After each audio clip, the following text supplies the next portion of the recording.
Boa noite, pessoal. Então, nós estamos começando aqui sobre as duas regiões do nosso país, Norte e Nordeste. Do lado esquerdo, nós temos o Boi Garantido Precioso, né? Lá do Belém do Pará, nós temos a festa, né, que ocorre nas tradições, e do lado direito nós temos aí o vaqueiro embrenhando aí dentro da mata seca da Caatinga e indo buscar um bezerrinho.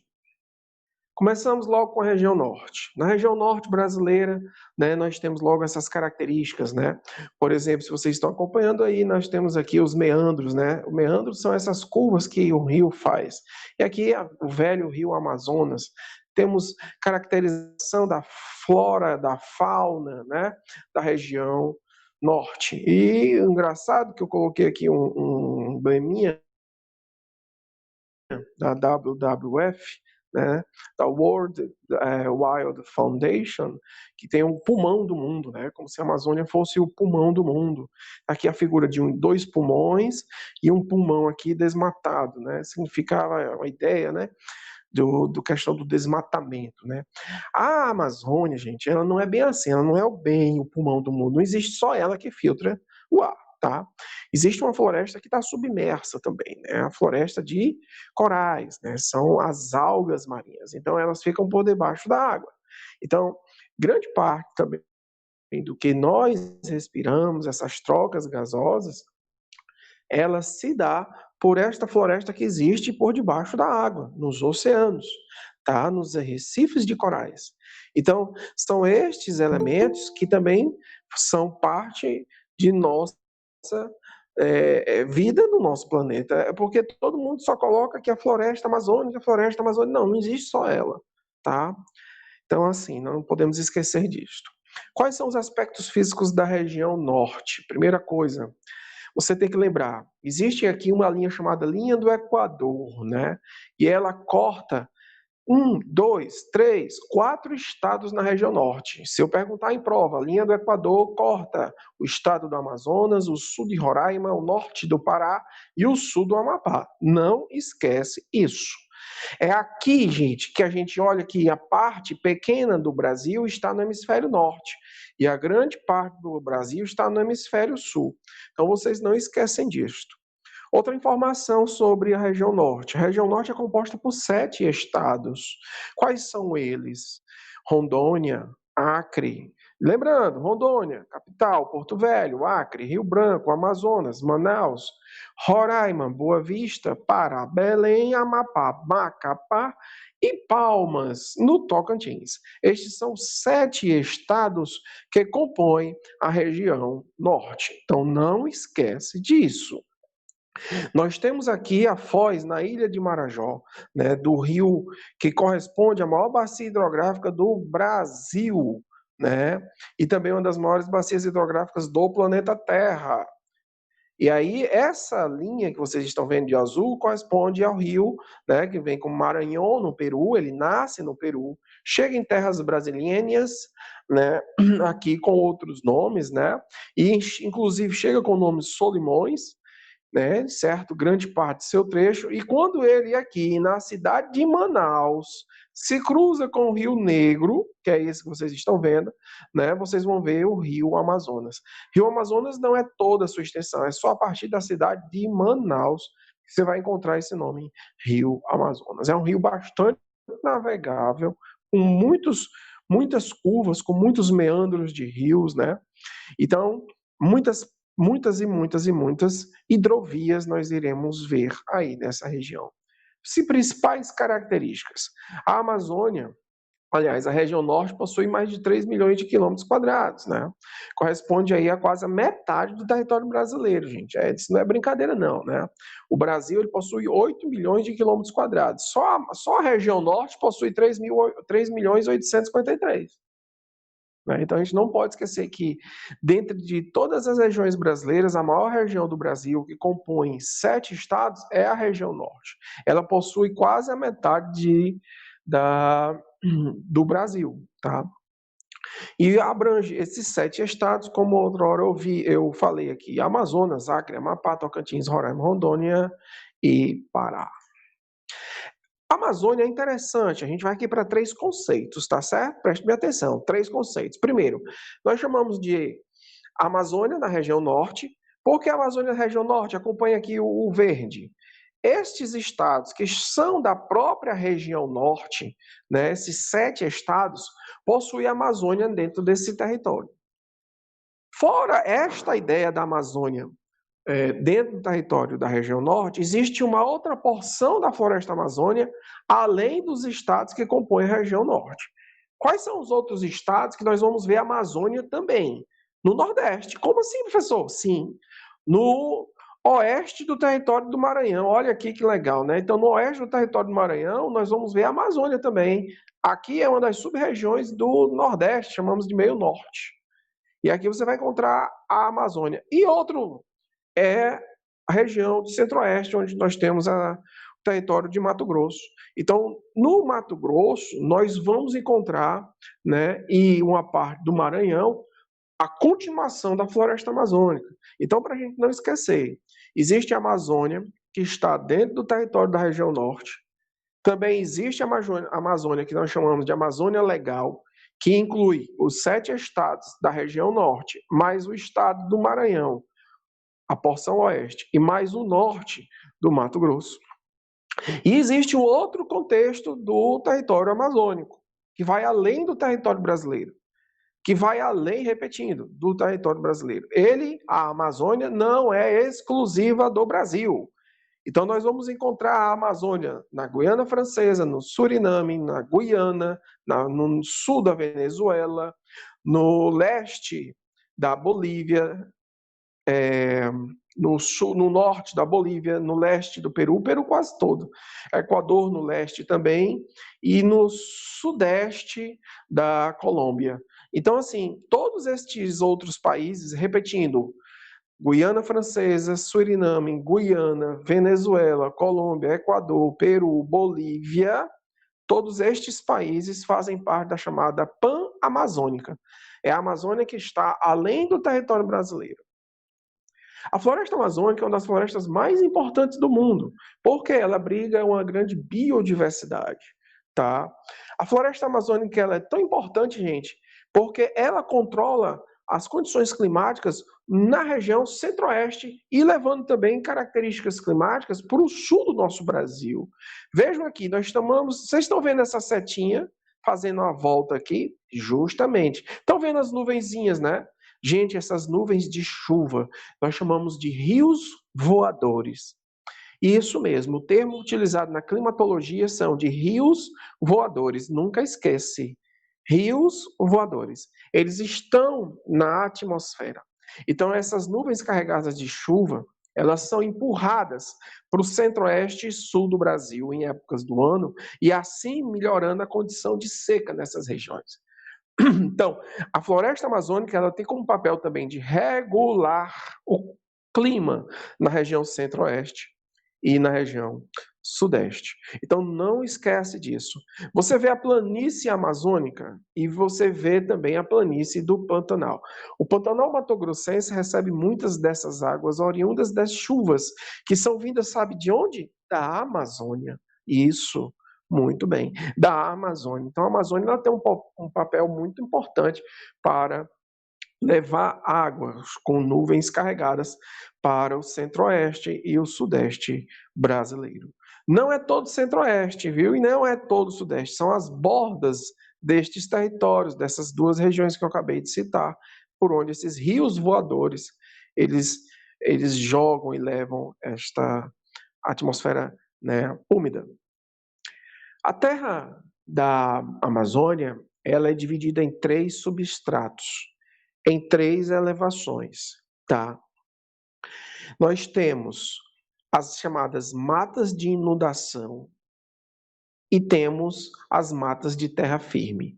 As matas de inundação, elas são divididas em 2 partes, as chamadas matas de igapó e as chamadas matas de várzea. O que são matas de igapó? Não esquecem.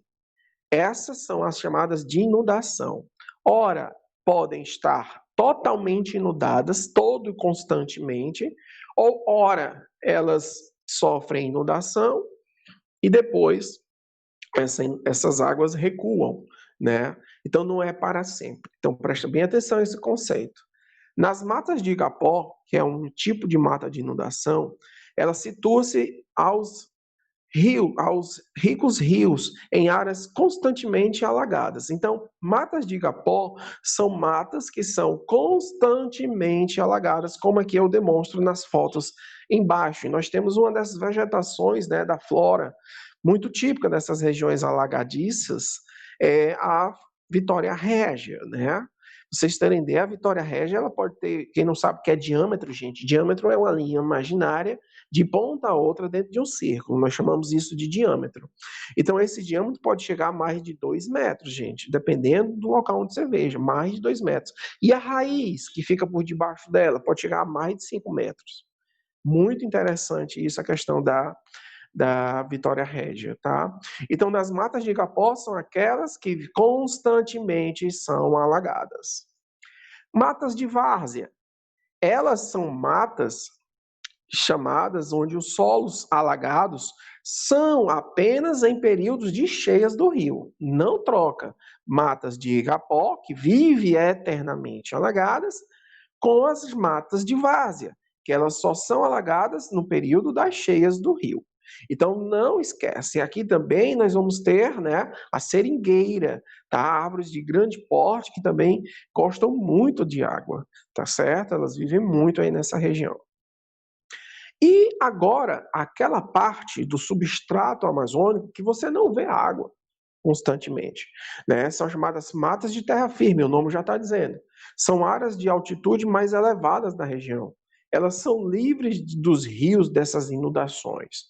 Elas possuem árvores bastante altas, gente. As copas das árvores são tão altas que elas são tão grudadas que dificultam os raios solares chegarem dentro. Só para vocês terem uma ideia, por cima dessas copas, a temperatura em média chega a uns 32 graus, 28, 30 graus por aí. Você sabe qual é a temperatura interna? 26 graus Celsius, 25, 24. E por cima das árvores, 32. Olha aí, veja como é interessante a copa dessas árvores, né? Por isso que na geoclimatologia nós utilizamos um termo muito interessante chamado microclima. O que é o microclima? São climas, pequenos climas formados em determinadas áreas. Por exemplo, tá? A bacia amazônica, né? Não podemos esquecer, possui a maior extensão e volume da hidrografia do mundo, né? Outra bacia muito conhecida, o professor de história já falou para vocês, que é a bacia do rio Nilo, né? O Nilo ele também é um dos grandes conjuntos de bacias hidrográficas existentes em nosso planeta. A velocidade de percolação da água dos rios amazônicos são tão fortes que acabam formando essas curvas que eu já citei no início de nossa aula. Essas curvas são chamadas de meandros. Então, os rios amazônicos são muito meândricos. Olha o termo, meândricos. Né? Então, eles têm muitas curvas. Né? Cada curvazinha dessa forma uma ilhazinha, forma uma ilhota, né? Com ênfase na vegetação aqui desta área inundada. O relevo amazônico é formado, né, por planaltos, planícies e depressões. Possui baixas altitudes, até 200 metros. Então, nós temos a área rosa, amarelo um pouco mais escuro, nós temos rosa de novo. Se você observar, eu passar uma linha reta de noroeste para sudeste, nesse sentido, noroeste e sudeste, nós vamos encontrar aí, ó, áreas com elevações e uma área de planície, né? A planície, olha, tá aqui o nome, planície amazônica, essa área todinha por onde os rios percorrem, né? Então, nessas áreas aqui, nós temos as áreas de áreas elevadas, tá? Essas áreas aqui que vocês estão vendo. Tá bom? Muito interessante essa questão do relevo amazônico. O clima, como eu já falei para vocês, depende do ambiente. Agora, quando a gente fala em região norte, meu amor, Meus queridos, falamos em chuva até para dar em doido. São mais de 2.500 milímetros anuais. Por quê? Porque o clima é equatorial úmido, não esquece. O clima da região norte é clima equatorial úmido, caracterizado por temperaturas que podem ultrapassar os 27 graus. Tem altos índices de pluviosidade, ou seja, altos índices de chuva, os mais altos do nosso país, chegando aí e ultrapassar os 2.500 milímetros anuais. Então, nós temos aí um mapa climatológico, né, com os climas dessa região norte, que aí você vai encontrar o equatorial, quente e úmido nessa região, e quente e super úmido, tá? Do Amazonas, do estado do Amazonas. Aproveitamento dos rios, como falei no início de nossa aula, os rios são muito utilizados para agricultura em rodovias no Nordeste. Lá são hidrovias. Então, o povo ele se destaca pela sua facilidade e conhecimento de usar os rios naquela região. Sobre os aspectos humanos da região norte, não podemos deixar de enfatizar. A região norte, gente, se olharmos no mapa demográfico brasileiro, que nós inclusive já estudamos, vimos que o norte é a região mais deficitária em termos populacionais. É um vazio populacional. Gente, só representa 8% do povo brasileiro vivendo na região norte. Mas eu já expliquei o porquê disso. Primeiro motivo, que a colonização iniciou-se pelo litoral. Segundo motivo, é que aqui na região norte quem predomina não são seres humanos, e sim é a floresta. Então, as dificuldades são encontradas aqui no norte são enormes. Por isso que vários fatores implicaram, né, neste vazio populacional. Então, as pessoas, onde é que a gente concentra a maior parte das pessoas, esses 8%? Olha aqui a cidade de Manaus aqui. Tá vendo isso aqui escuro? Isso aqui é a cidade de Manaus. Olha aí o tanto de pessoas. Vocês estão vendo os escurozinhos aqui? Tá vendo esses pontozinhos escuros? São as capitais. São as capitais. Então é nas capitais que se concentra a maior população dentro da região norte. Então esse vazio populacional ele é caracterizado pelos fatores históricos naturais. Tá certo? Então nós não podemos esquecer disso. Quanto relacionado à demografia, a região norte ela ocupa somente 8% de nosso povo brasileiro. A região norte, apesar de ocupar pouca população, mas é uma região muito bem desenvolvida. É lá que nós vamos encontrar nosso grande parque industrial no norte, que é a nossa Zona Franca de Manaus. Olha lá a vizinha lá da Amazônia, né? Mostrando aí o polo industrial da cidade de Manaus. Quem um dia teve já a oportunidade de ir para a cidade de Manaus e conheceu este polo, você pensa que está nos Estados Unidos, que você está na Europa, que você está no Canadá, que você está no Japão. É justamente isso, é a ideia que nos causa a impressão de que você está em outro mundo, que você não está na tribo de indígenas, você não está no mundo esquecido por Deus, não. Aqui a indústria, ela toma de conta dessa região norte. É a indústria que fomenta grande parte do PIB, que é o Produto Interno Bruto dessa região, gente. São várias empresas instaladas na Zona Franca de Manaus. Outra coisa que você não pode esquecer, falou em floresta, nós vamos falar também da extração vegetal, né? O extrativismo. Então, muitas famílias, que obviamente são mais de 80% das famílias vivendo do campo, da extração deste material que a floresta dá.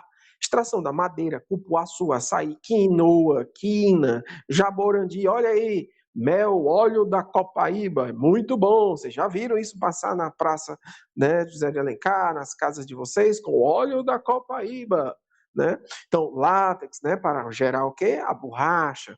Castanha do Pará, piaçava, vassoura de piaçava. Ah, professor, agora eu sei de onde vem. A piaçava, a malva, quem gosta de fazer aí, né, os xaropes, né? Os lambedores, né? A malva, a sorva também é muito bom e a batata. Existe muita batata também lá, tá bom? Mineração. Não é só a indústria, não é só o extrativismo vegetal, mas existe, gente, uma coisa incrível na Norte é a mineração, é o extrativismo mineral. Nós temos aí nada mais, nada menos que a Serra do Carajás e Oriximiná, certo? É aí onde nós vamos ter ferro, ferro, ferro, para dar em doido, tá? Por isso que vocês vão ver aí a briga, né, das grandes empresas para tomar e para privatizar estas empresas que estão lá prospectando ferro, a bauxita, né, e outros minerais, certo? Diversidade cultural, são várias as manifestações culturais realizadas no norte, influências de várias outras religiões, ou de outras regiões, como por exemplo o Nordeste, né? Então, e temos influências de várias tribos indígenas. Alguém já deu falar na chamada cerâmica marajoara, né? Que é essa cerâmica aqui que vocês estão vendo embaixo, tá bom? É chamada cerâmica marajoara. Então, o artesanato, a culinária, a pata tucupi, etc, etc, é uma região muito rica e está lá no TDzinho para vocês estudarem, para vocês verem, né? As lendas do Boto de Cor-de-Rosa, né? As lendas da Vitória Régia, as lendas, né? Que inclusive o Messias Holanda cantou sobre índio morreu, em vez de Saporanga, nasceu um pé de Guaraná, né? O olho do Guaraná, simbolizando aí a parte cultural, né? Das tradições, do misticismo da região norte, né? Então, é muito rica a região norte. E agora, vamos aí para o povo que Deus abençoou com o chamado povo nordestino, as praias belas. Diferentemente do norte, o nosso sol é todo ano, né? Temos pouquíssimas chuvas, só nas primeiras quadras, os primeiros 4 meses, podendo se atravessar um pouco mais, mas a quadra chuvosa ela é regra. Então nós temos praias incríveis, Genipabu. Se eu enumerar aqui, eu passo a noite falando isso aqui, né? Então aqui quem conhece, né, quem já foi lá em Morro Branco, né, nas falésias, né, já deu para lembrar o que é isso aqui, né? O corredor que nós temos aqui, gente, é em João Pessoa, é areia branca, ou é areia vermelha, não estou lembrado agora. Mas eu já fui aqui. Aqui são barcos, né? São quiosquezinhos que os barcos se encostam aqui e lá você vai na época que a água do oceano ela retrocede, aí fica formando essas barreirazinhas. Temos muitas praias no nosso litoral brasileiro. Conhece o Morro do Careca? Aí, quem já foi no Rio Grande do Norte já conhece aqui. O elevador Lacerda, né? Aqui o famoso elevador Lacerda na Bahia, né? Nós temos as nossas praias, nossas águas de piscinas doces, né?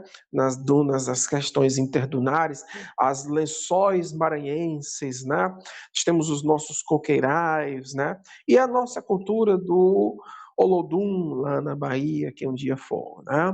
Então, o Ceará, Fortaleza, capital principal da região Nordeste, né? Nós temos no nosso Nordeste 9 estados.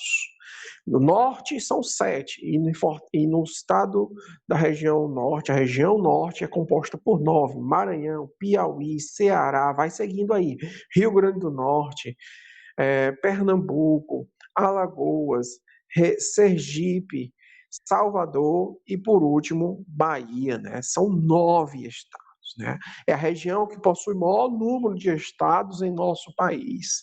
Os aspectos físicos compostam aí uma área de mais de 1.558.000 quilômetros quadrados, né? A população de 2015 estava aí chegando a casa dos 57 milhões de habitantes. A nossa densidade demográfica, diferente da do norte, que é somente 8%, né? Somos 36%, né, de pessoas por quilômetro quadrado. É uma área bem desenvolvida, né? Mas ainda tem muitos buracos, né, por conta da região semiárida. É uma área que ocupa 18% do território nacional, diferentes em tudo, em todas as paisagens. A gente brinca muito na geografia. No Nordeste, nós vamos ver serra, depressão e vamos ver praia. Né? Nós temos todas as diversões possíveis. Se você gosta de serra, com temperatura 24 graus, vá para Guaramiranga. Você quer ir por calor, mormaço, vá para Quixadá. Agora, se você quiser praia, você vai lá para você vai lá para Morro Branco, você vai lá para Icapuí, vai para a Praia da Melancia, aí você vai ver. Então, você vai descer de uma altitude de mais de 800, chegando aos 1.114 metros, que é o pico alto, e chegando a uma altitude zero a nível do mar, quando a gente vai para a Barra do Ceará. Então, você tem uma altitude de 1.114 metros, que é o pico alto, tá? Lá depois de Pacuti. Isso lá no maciço de Baturité, né? Nessa região toda incrível dos maciços, chamado maciço de Baturité. Então, nossos rios, gente, ele tem um problema muito sério, são os rios intermitentes. No estado de Ceará, em vários territórios do Nordeste, os nossos rios são intermitentes. Ou seja, eles não são perenes. Um rio intermitente é um rio temporário. Eles sofrem as cheias no período das chuvas. Quando as chuvas passam, cessam, eles acabam. Então, nós temos um processo muito grande de evapotranspiração, isso é muito ruim. Se já não temos água o ano todo, nós temos um clima muito castigado, então esse clima vai esquentar demais e a água vai evaporar. O relevo do nosso Nordeste também não ajuda muito. Nós temos um problema muito sério com este aqui, chamado Planalto da Borborema, gente. O Planalto da Borborema ele funciona, certo, como uma barreira orográfica. A barreira orográfica é uma barreira de montanhas. Essa elevação, esse planalto elevado do Planalto da Borborema, ele impede que as nuvens vindas do Oceano Atlântico, olha aqui a figura do Planalto da Borborema, as nuvens carregadas de massas de água, quando tendem a tentar transportar-se para a depressão sertaneja, elas vão sem nenhuma gota. Porque a chuva ela vai ocorrer aqui nesta porção do Nordeste, é a zona da mata, é o agreste. É na zona da mata, que é no litoral, e é no agreste que nós vamos ver chuva. Mas a nuvem, quando ela finalmente ultrapassa, porque as massas de ar quente faz com que a nuvem ultrapasse, ela já está seca para o outro lado, elas vão sem nenhuma gota d'água, formando aí a sequidão nessas regiões. E aí, um exemplo, nós temos a depressão sertaneja. Então, isso aqui nós chamamos de barreira orográfica. Isso aqui é o nosso problema muito sério, é com esse planalto elevado, que também faz com que o nosso clima seja castigado, formando o nosso chamado polígono das secas. O polígono das secas eu vou já mostrar para vocês. O clima da região Nordeste, ele se dá em 4 tipos. Equatorial úmido, olha aí, falei para vocês do Maranhão, ó, o meio norte. Equatorial úmido, olha aí, clima tropical litorâneo, que fica no litoral, e por último, tropical semiárido. Se eu perguntasse em prova, quais são os 2 tipos principais climáticos do nosso Nordeste? São o clima tropical e o tropical semiárido. Mas se eu perguntasse qual é o tipo de clima predominante no Nordeste, é o clima tropical. Certo? É o clima tropical. No clima semiárido, nós temos a vegetação de caatinga, olha aí. No clima semiárido, a vegetação de caatinga. No litorâneo úmido, nós temos a Mata Atlântica e áreas de manguezais. A Mata Atlântica, ainda o que sobrou dela, ainda está aqui no nosso litoral. No tropical, que é este aqui, nós temos o cerrado, grande parte cerrado. Aí tem cerrado, cerradão, tem vários campos limpos, campos sujos, tem vários termos que nós vamos ver depois. E aqui no norte, nós temos aqui no Maranhão o chamado Mata dos Cocais, onde nós temos aí o coco babaçu, vocês conhecem, né? Tem vários cocos aqui chamados Matas dos Cocais, né? Os coquinhos, né? Muito bom. Uns buritizais, já ouviu falar em buriti, né? Então, é um óleo de buriti, doce de buriti, então a gente encontra tanto no Cerrado também, mas principalmente aqui, nessas matas dos cocais. Nós temos, quanto à nossa vegetação, 4 tipos principais. Nós temos 4 tipos climáticos, nós temos 4 tipos de vegetações principais. Mata Atlântica, no litoral, a Caatinga, no semiárido, o Cerrado, no clima tropical, e temos a floresta amazônica lá, onde? No meio norte, no Maranhão, não esquece. O nosso polígono das secas, pergunta várias em Enem, caiu muitas vezes, o povo ainda teima de errar. uma coisa que é tão séria e tão simples.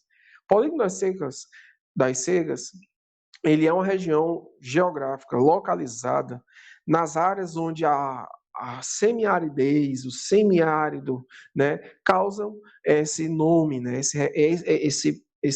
essa sequidão, né? É uma área que é conhecida pelos grandes períodos da falta de chuva, conhecido como períodos de estiagem. E é uma área onde existem muitas políticas contra as secas, né? Inclusive, gente, o polígono das secas, não esquece, não é só no Nordeste. Existe o polígono das secas que pega principalmente o Ceará, o Piauí, a Bahia, o Sergipe, Alagoas, né? Nós temos Pernambuco, a Rio Grande do Norte, a Paraíba. E olha aqui quem apareceu. O norte da região sudeste. Justamente. O norte da região sudeste.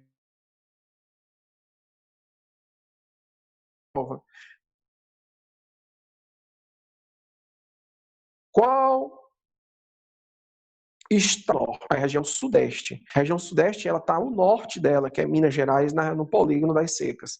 Professor, são todos os estados da região nordeste dentro do polígono das secas? Nananina, não. O Maranhão não está inserido no polígono das secas. Assista essa aula novamente no YouTube e não esquece disso que eu estou falando. O Maranhão não está inserido nessa área geográfica reconhecida pelo governo federal, chamado polígono das secas. Já até foi campo de concentração, gente. Olha que absurdo. Né? No nosso Ceará já tivemos campos de concentração na Barra do Ceará, onde os famintos, mortos de fome, eles foram aprisionados para morrer. Isso está nos livros. A hidrografia dos nossos territórios nordestinos corresponde a rios intermitentes, conhecidos como os rios temporários. O único desses rios, de novo, que tem como principalmente uma perenidade é o Rio São Francisco. E em poucos trechos dele, somente em poucos trechos dele, né, nós vamos ver uma intermitência. Porém, o único rio perene do nosso Nordeste que ele tem água o ano inteiro, é o Rio São Francisco. Não esquece. E onde é que ele nasce? Onde é que ele nasce? No Nordeste? Não. Ele nunca nasceu no Nordeste. Ele nasce no Sudeste. Ele nasce em Minas Gerais, na Serra da Canastra. Não esquece. O Velho Chico, o Rio dos Currais, foi muito importante para a economia brasileira no período do gado, do ciclo do gado, né? Hoje ele é muito utilizado para as viniculturas, né? Vários vinhos que são vinícolas ali, né? Vinhos produzidos no Vale do São Francisco, né? Produzindo várias safras excelentíssimas, com uvas incrivelmente a nível de exportação. Temos um processo de irrigação, de transportes, inclusive eclusas, que são elevadores para navios, né? Pesca, produção de energia elétrica. Então, isso tudo, gente, vem acarretando durante muitos anos um problema muito sério ambiental no Vale do São Francisco. É a questão do assoreamento, né? Quem não sabe o que é assoreamento é todo barranco quando a cai para dentro do rio, diminuindo o que é calado, é a altitude, a altura do leito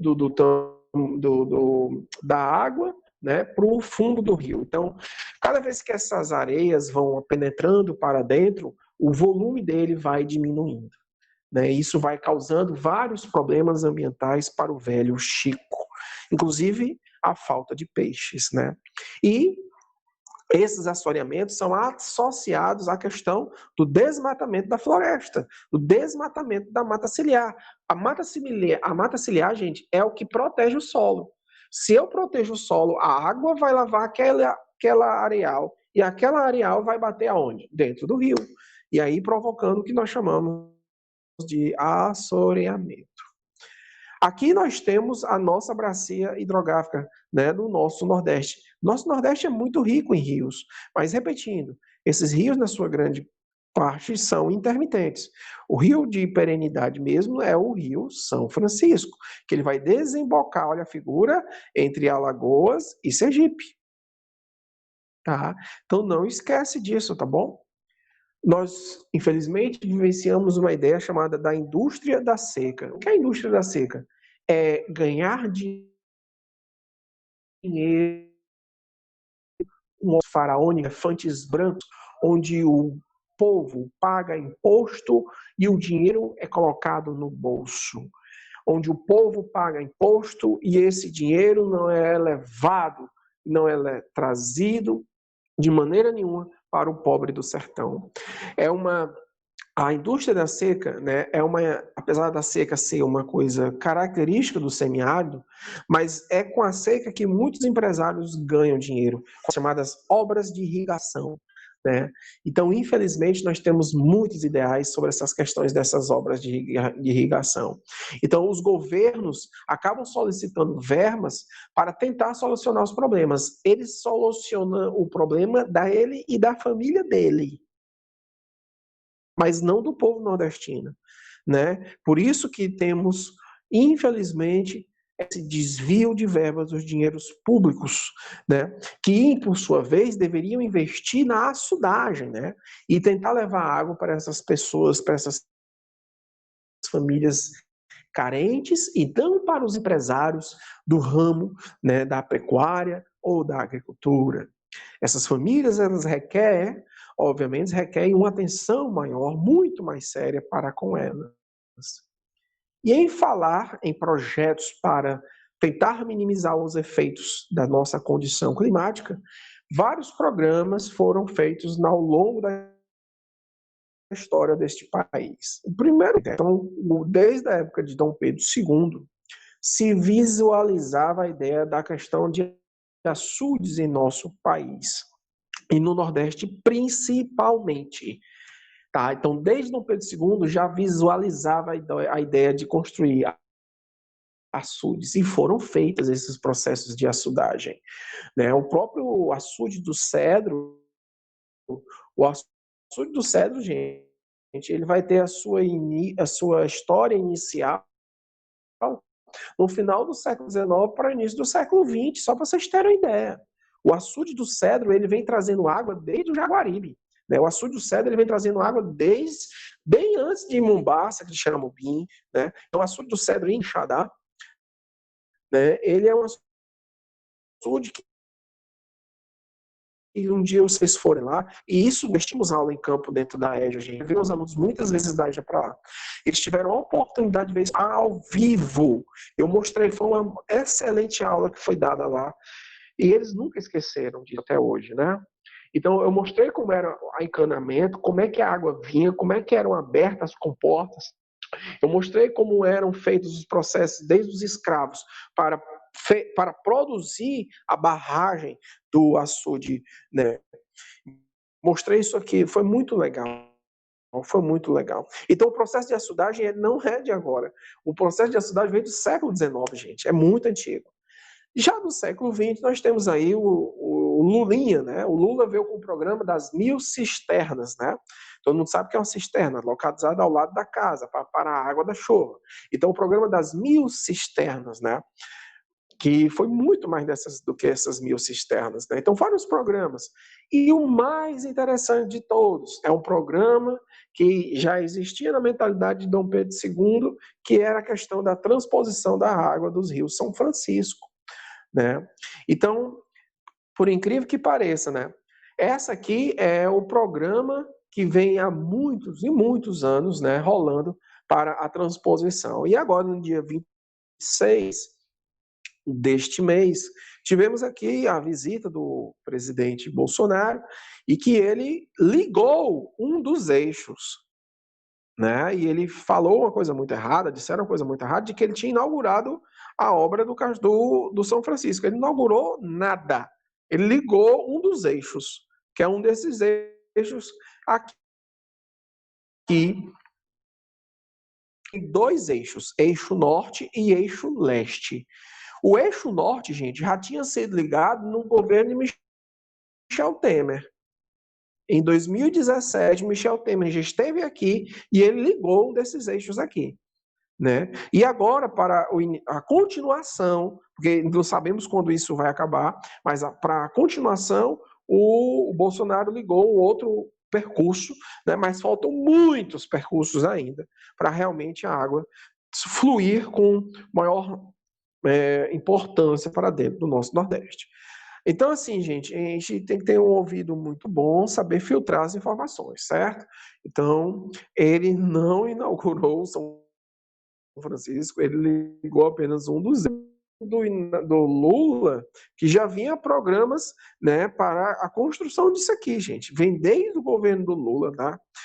O Lula, no seu segundo mandato, isso aqui já estava muito bem andado. Se vocês terem ideia, no governo do Lula já estava cerca de 94%, gente. Só para vocês terem ideia. Posso estar enganado com o dado. Se é 84, é 94% de conclusão. O Lula, ele enfatizou muito, houve muito perrengue para com o Lula, né? Muitas pessoas ambientalistas foram contra esse processo de transição dessas águas para o São Francisco, né? Mas, em resumo, ele está aí hoje, né? E faltam poucos por cento para que isso seja concluído e que talvez, meu Deus, realmente vá beneficiar essas famílias, né? A região Nordeste, ela é dividida em 4 sub-regiões para finalizarmos nossa aula.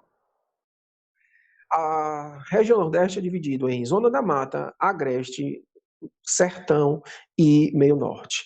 Uma das coisas que nós temos que entender é que vários aspectos foram utilizados para dividir isto em 4 sub-regiões. Aspectos de seu clima, vegetação, relevo. No litoral, gente, é uma sub-região nordestina localizada no litoral. Foi o primeiro local de exploração do Brasil, em Porto Seguro, né, na Bahia, né, o Monte Pascoal, né, etc. Onde também houve um grande desmatamento do pau-brasil, desmatamento da Mata Atlântica. É uma região muito, muito, mas muito bem desenvolvida, industrializada. São os polos industriais na região norte, da Zona da Mata. Então, você não esquece, a região mais industrializada é a Zona da Mata. Existem também muitos problemas sociais, moradias irregulares, desemprego, baixos salários, né? E a Zona da Mata ela é dividida em 3 partes. Zona da Mata açucareira, o nome já está dizendo, né? Produção de açúcar. É os canaviais. O recôncavo baiano, tá? Onde nós vamos ver a área industrial. E nós vamos ver a cacaueira, né? A zona da mata do cacau. Então nós não podemos esquecer. Então a zona açucareira, né? A zona da mata açucareira, ela foi muito importante no período colonial. Não podemos esquecer que o ciclo da cana-de-açúcar foi o segundo ciclo econômico brasileiro, né? É lá que nós vamos ver muitas usinas, né? Feitas também para o uso da Petrobras para o álcool, né? É uma área de grandes latifúndios monocultores. Latifúndios, por quê? São grandes propriedades de terra. Monocultores, uma só cultura, né? Atividades pecuaristas também ocorrem paralelamente à criação do gado e a produção de uvas, indústrias e serviços. Na zona cacaueira, nós temos aí os Ilhéus, para quem um dia já foi, Ilhéus, né? Nós vamos encontrar uma grande produtora de cacau, várias crises, né? Principalmente por uma crise do próprio vegetal, né? Chamada vassoura de bruxa, né? Que acabou matando muito cacau. E hoje o maior país com a maior produção de cacau do mundo é a África, né? A África possui a maior produção de chocolate, no caso do cacau, né? Não nos podemos esquecer disso, não. Recôncavo Baiano. Gente, que um dia já foi à Bahia, sabe o que é isso daqui, gente? A cidade de Cachoeira, né? Cruz das Almas, Santo Antônio de Jesus, né? E Armagosa, gente, principalmente a cidade de Salvador, elas são interligadas no chamado Recôncavo Baiano. Você sabe o que é isso? É indústria. São áreas altamente industrializadas, né? Possui ainda a questão do litoral, da questão da pesca, né? Mais agricultura de subsistência, mas é uma área altamente industrializada, né? Então não esquece disso aqui, gente. Nós chamamos isso de recôncavo baiano, né? Isso aqui é a Baía de Todos os Santos. Um dia que vocês forem na Bahia, você vai encontrar na enseada da Baía de Todos os Santos. Foi aqui, gente, né? Porto Seguro, que vocês vão ver Cabral, entrando aí em 1500, 22 de abril. A outra região é o Agreste. Tá? O que é o Agreste? É uma zona de transição. Transição é uma coisa que transita uma coisa entre outra. Então, a Agreste é uma zona de transição entre a zona da mata e o sertão. Ela fica no meio dos dois. localizado, né, numa área seca, tá certo? E numa área úmida, tá certo? Fica localizado entre o sertão e uma área da zona da mata. É uma vegetação que você vai encontrar de ambas as duas. Você vai encontrar vegetação tanto do sertão, da área do sertão, como da zona da mata. Lá a população, grande parte agricultora, trabalha com minifúndios, né? Pequenas propriedades que têm uma grande variedade de produtos, diferente dos monocultores, né? Aqui são policultores, são produzidos feijão, milho, mandioca, café, algodão, a agave, utilizado muito na pecuária, né? E também nós temos indústria principalmente a pecuária, derivados do leite, mas temos indústrias calçadistas, têxteis e movelária, né? E o sertão, gente, o sertão vem depois do agreste, é uma área, né, que tem maior índice de castigado por suas condições climáticas.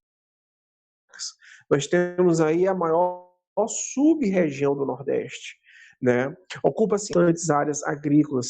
No sertão nós vamos ver sim a pecuária, nós vamos ver a agricultura, né? O algodão, a soja, arroz, mandioca. Quando fala assim arroz, não esquece do Maranhão, tá? O maranhense produz muito arroz também. Agricultura de subsistência, as famílias do interior vivem muito disso, produzindo para si, o que sobra vende nas cidades. As áreas irrigadas, mercado externo e interno, visualizando o comércio. Nós temos entre estas principais cidades do sertão o Vale do Açu, no Rio Grande do Norte, Polo de Juazeiro, quem já conheceu, né, na Bahia. Na Bahia, não esquece, Juazeiro da Bahia é totalmente Juazeiro do Norte, aqui no Ceará.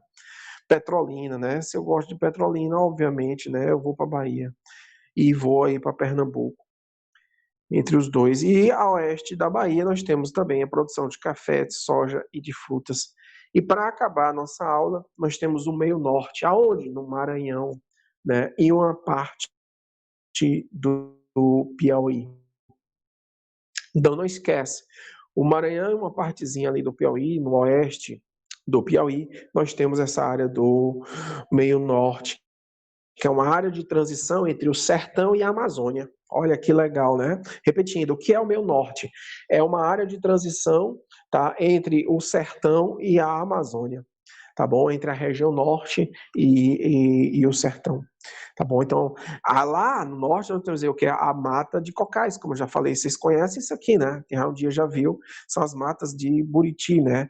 Os cocos, os babaçuais, né? Então aqui se aproveita tudo, gente, da palha ao óleo, né? Então se utiliza muito isso aqui. Então você produz muito arroz no meio norte, tá? Principalmente no Maranhão. E criação de gado, algodão. E agora nós temos a questão das mineradoras, né? Que é uma briga ambientalista muito séria naquela região ali por conta dos minérios que são encontrados, né? E a produção de soja avançando cada vez mais, desmatando a área e, obviamente, impactando aí no meio ambiente.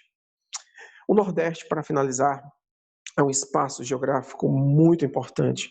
A economia ela cresceu muito nos últimos anos a partir do processo de descentralização industrial, né? Quando não é somente o Sudeste que tem importância, mas houve uma descentralização da indústria, que nós já estudamos isso. Então, o Nordeste hoje ele cresceu muito, representa mais de 13% do PIB do nosso país, o Nordeste, né? E nós possuímos grandes áreas na produção de agricultura irrigada, indústrias e bens de serviço, né? Então, graças a vários programas, o Nordeste vem, né, havendo aí um aparecimento maior no seu processo industrial a partir de principalmente 1990. E eu vou abrir o áudio agora, tá, para nos